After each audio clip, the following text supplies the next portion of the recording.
এটা একটা অলিভ অয়েলের বটল ছিল। প্রথমে আমি এটাকে ভালো করে ক্লিন করে নিব। এই ধরনের কাচের জিনিসে পেইন্ট করার জন্য আলাদা গ্লাস পেইন্ট পাওয়া যায়, আপনারা সেটাকে ইউজ করতে পারেন। এক্ষেত্রে কালারটা দীর্ঘদিন স্থায়ী হবে। তবে আমি এটাকে জাস্ট কিছু দিনের জন্য ডেকোরেশন পারপাসে ইউজ করব, তাই আমি এখানে গ্লাস পেইন্টটা ইউজ করছি না।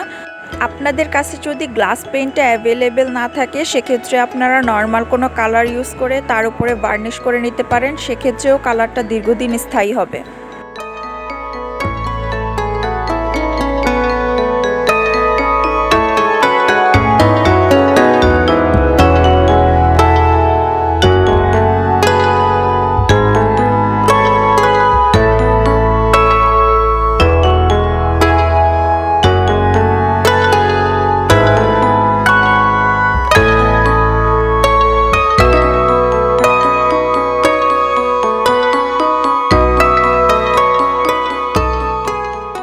ভিডিওটি কেমন লাগলো জানাবেন। আজকে এই পর্যন্তই। সবাই ভালো থাকবেন, সুস্থ থাকবেন। আল্লাহ হাফেজ।